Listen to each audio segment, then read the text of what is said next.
Hello, welcome to Studio Talks. My name's James Swift. I'm Josh Martin, and our guest today is Sheri Jones.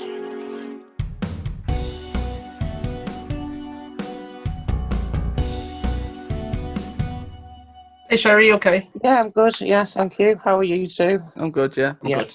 I've taken to when people ask how we are, wait for Josh to answer first, because otherwise it's just a muffle of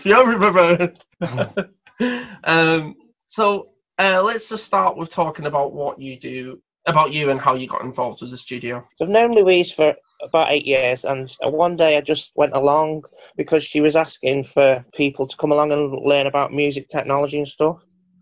So I went along. I mean, I've already done courses in music technology. Plus, she was also asking for volunteers at the same time. So I just joined in. I just joined in, really. And I've been there ever since. That was quite, I don't know, about how many years now? 3 or 4 years ago? See, I know I met you in 2016 because that's when all the volunteers started. Yeah, it's coming, like Rosa and Rich and stuff like that. Yeah, that's right. Yeah. Has music always had a background thing to you? Do you think? Yeah, I've done music technology courses before on Open University and at Hope University and stuff.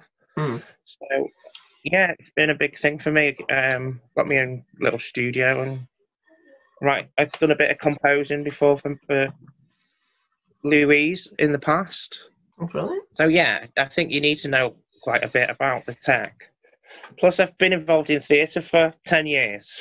That's brilliant. No, maybe 15 years now, actually. It blows your mind how fast time is moving because it's 20. I know, it's mind-blowing. Yeah, it really is. I remember when the first week of us being back in, oh my God, was this 2018? I think so, yeah. In the first week of us being back in 2018, I think Steve turned around to me and said, "We're literally in the future now. Like, these are the future years." Yeah, it's been the future for a while now. Yeah. How do you find the initial writing process of Waif and Strays? Yeah, it was really fun. We got together as a group and we were just sitting around making up characters. It was really, I really enjoyed it. Yeah. I find, like, if you actually told, like, when I was explaining it to, I think it was my little brother the other day when I was showing him the new episode, I was like, so there's 2 pigeons and they're, like, overviewing the studio, but it's not really the studio, and it's like it is such a weird concept that people just sat down and planned out, isn't it? Yeah, we were all sitting around. I can't remember how we just like coming up with characters, and then what would this character do, and just having fun with it. And definitely, it was really really interesting time. Well, that's what I was about to say. I know the first couple of months I was kind of like in and out because I was like doing something else at the same time, so I would like kind of check in every now and again and be like, that's brilliant, crazy but brilliant, carry on, and then like leave the room, come back, and something else crazy and brilliant would have happened out of it. Like that first episode, the ladder, I think that's one of the funniest things we've done at the studio. I think it's brilliant. Yeah, fabulous. And we played it on the radio as well. It was really good feedback on it. Everybody really enjoyed it. It was so much fun making it, and it was really nice to get the feedback that we got from it, wasn't it? Definitely. So, I mean, with the concept of you coming up with you and the rest of the volunteers coming up with these characters, how did you personally come up with the concept of the character of Lady P? I'm not sure if I can 100% take the full credit for it, but I think Louise had something to do with it as well. But yeah. It was just just the way she leads the group. She brings things out of people, and definitely. So from my point of view, the idea of having a scouse pigeon that actually thinks she's French I just thought it was hilarious. Yeah. But the thing is, because I've got a family who live in France as well, so there's an influence there a little bit, and I don't know. It's just a thing that I don't know why English people think it's funny to do a French accent, don't we? I don't know why, but she's so convinced that she's French that she's really offended when people think that she isn't, and I don't know why I thought that was I just thought it was an interesting thing to do with it. And Louise really encourages you to go with the, whatever little idea you have. She encourages you to like make it grow till it's massive, and all of a sudden it's anyway. It almost goes like you've stopped, and I'm talking like I have any experience in this and I don't, but it's almost like she takes it from this is who you're playing to this is who you are.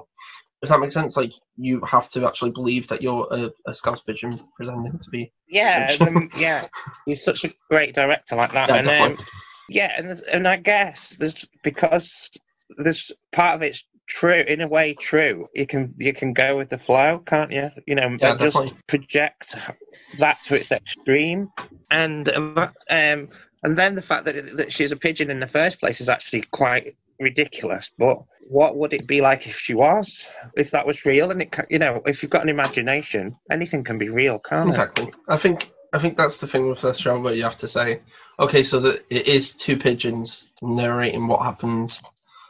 That's just something you have to understand before you actually listen to the. The fact is that the icon of the studio is the pigeon, isn't it, with the headphones? And it's easy in a way because you just think, okay, so that's the starting point. All the other pigeons, what would they if they are around on the studio? I mean, they hear everything, don't they? Yeah. So they're witness to everything. But yes, that is the perfect narrator in a way because they witness everything. Definitely. So, Josh, how do you take on the role of being Albert the Handyman? Because this is you're in the process of doing a second episode, I suppose. Well, I don't know. It is what it is, isn't it? I got asked to play the part, and I was like, "I'll do it. This could be fun," and it has been fun. But I don't really. Do you feel like you've took on the role of? I mean, I feel like him. You know me. I feel old. Anyway, I'm off the heart. I never tell Josh I'm gonna ask him a question, so like curveball. So I'm like, let me just throw you in the deep end. Sorry, go on. Now that the second season has started, how do you think you have sunken into the character, and how do you feel like your character plays off the character of Walter? Yeah, I think that Walter's character, Rich in particular, because he's such a good actor in fun in these kind of situations. Yeah.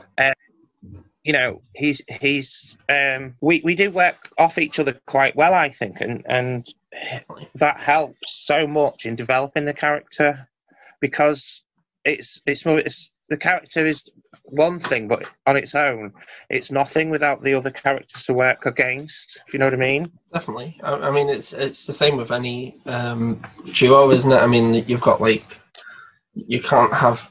I'm trying to think of a duo that isn't Ant and Dec. I thought you were gonna go to it's like Batman without Robin or something. Oh, that's better than mine. Oh, I was gonna say you can't have Ant without Dec.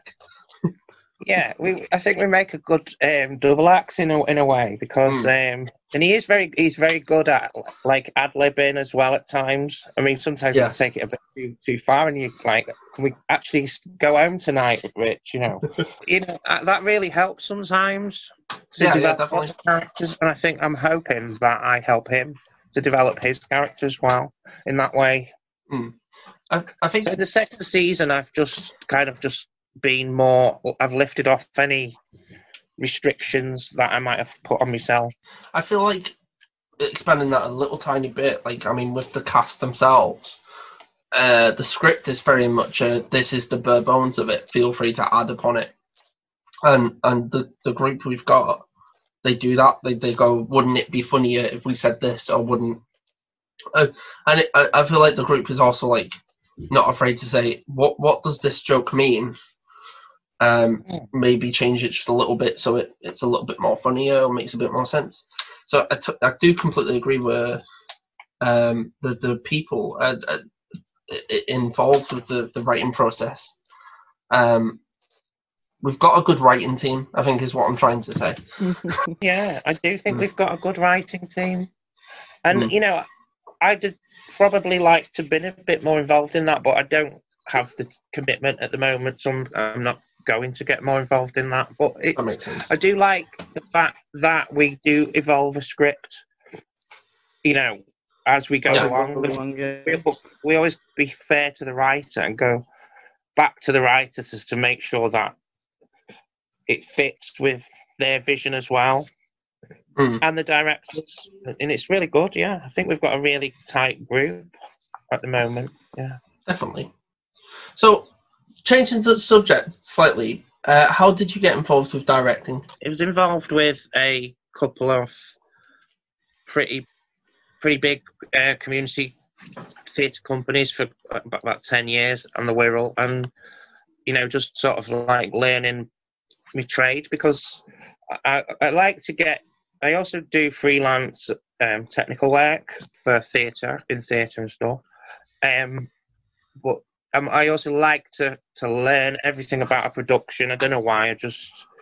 So I've done a theatre, drama, and all that in college and stuff, and as well as music and technology.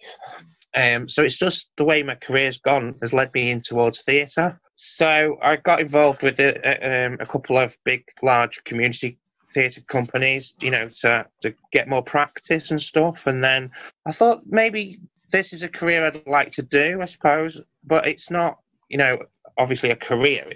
It's like a crossover between where my career is, my technology side, and my hobbies. So I've been involved in theatre quite a long time on the production side, and I've done a bit of stage managing, I've done a bit of acting, I've done a little bit of writing, composing, and a lot of technical work as well, sound design.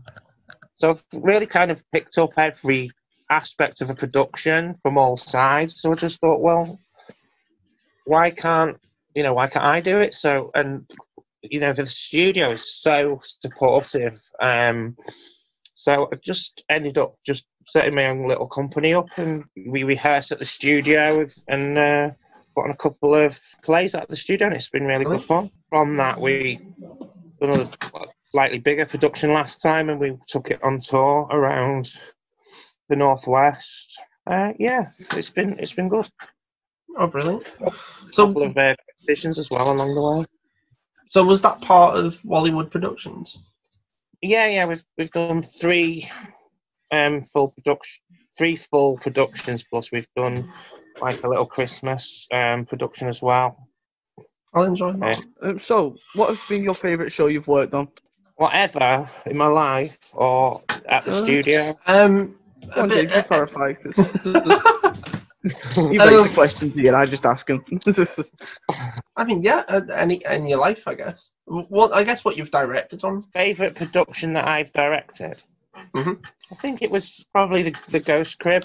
I mean, the most enjoyment that I've had out of it was the Ghost Crib. I was pretty proud of how well we pulled together a lot of diverse forces to put verdicts together. Definitely, yeah. It was challenging, and but we did it, and we took it on tour, and I was quite proud of that. Brilliant. It's now time for the segment that I like to call James Answers His Own Question. I really enjoyed the Christmas one, and I really loved 2. I really thought that was such a cool idea to have, like, I mean, it is just 2 characters throughout at one time, isn't it? Throughout the piece, I thought that was such a cool idea. So yeah, that's the answer to the question that I asked you. That Josh asked you. James just adds on to his. Yeah, he answers the question himself as well. Yeah, we're getting on to the 50th episode. I make segments now. That's called James Rambles On. James answers his own question. And what was the other one that I did before? I can't remember. That's another segment in it. James can't remember. James can't remember. What advice would you give to listeners who want to pursue directing? I would definitely say learn as much as you can about theatre, from inside out or outside in. It doesn't matter which way you do it, but you need to learn everything about theatre. The entire production is because you're going to have to learn how to pull lots of different pieces together, and motivate people, which isn't sometimes the easiest thing to do because they don't always respond. They respond in unpredictable ways, shall we say.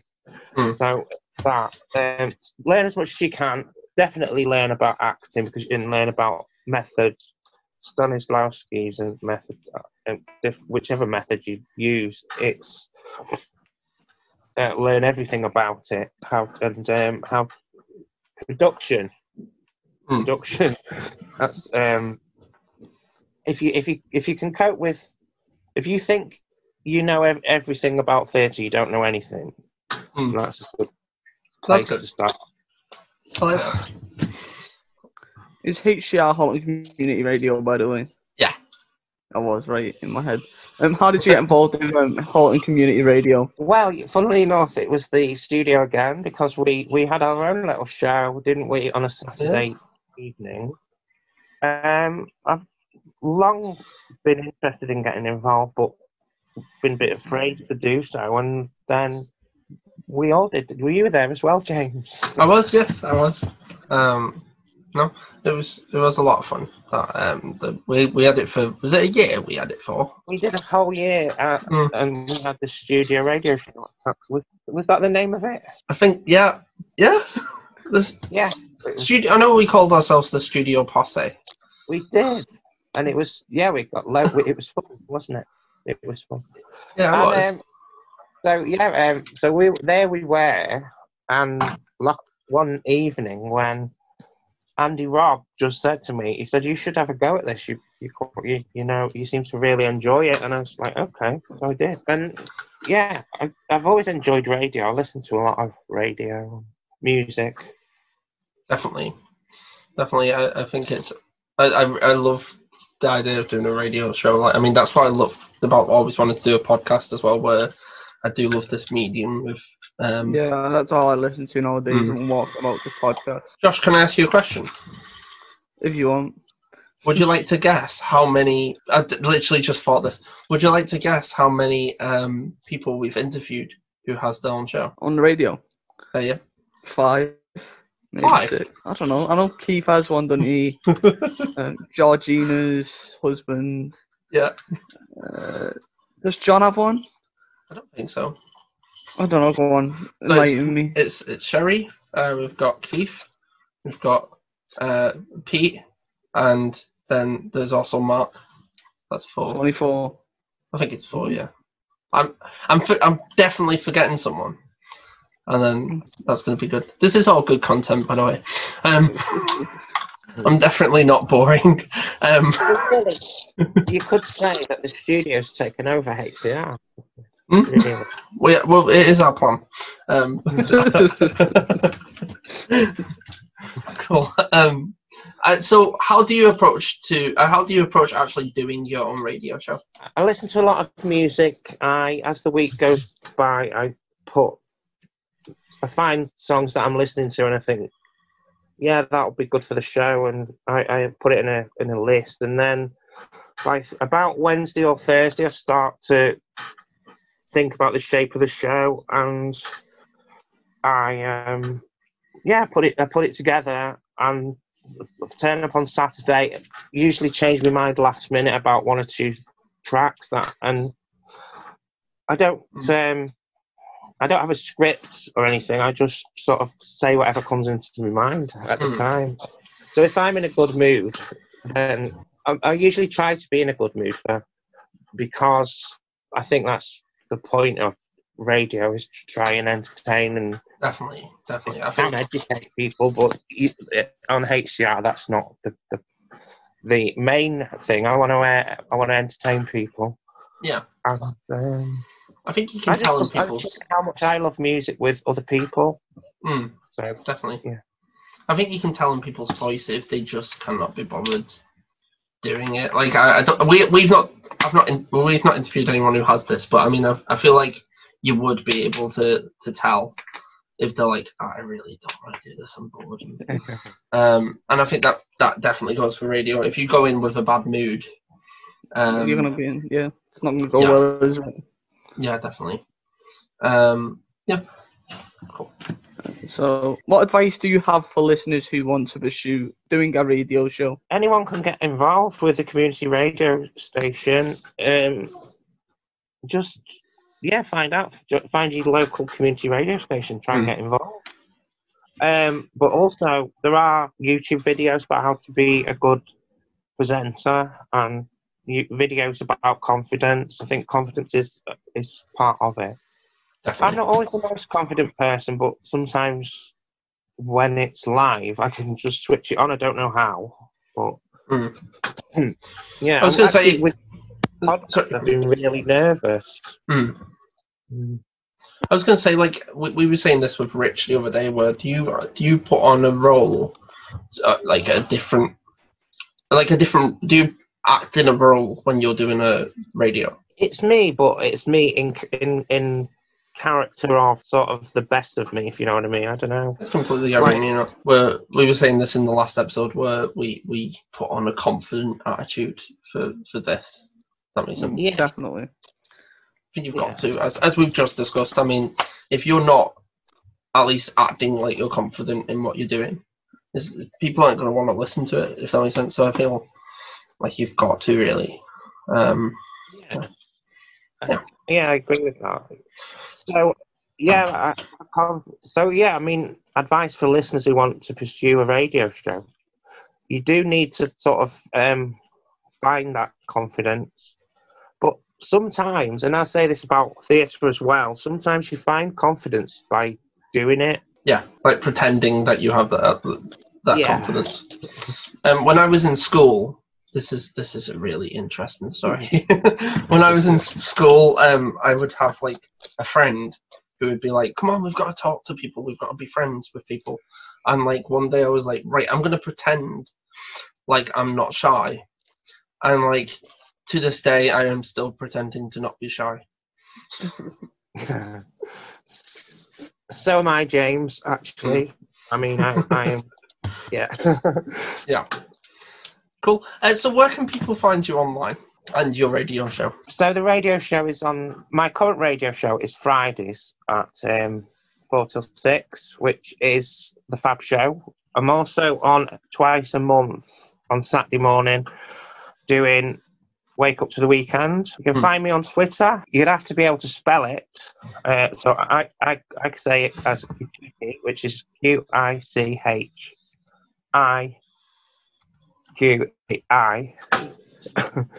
And you can find me on Facebook. You can find wakeuptotheweekend.com, which is the radio show website. On Facebook / Wake Up to the Weekend. Brilliant. Thank you. This has been absolutely great. Thank you for joining us. Thank you for doing this. And I'll see you soon. I'll see you soon.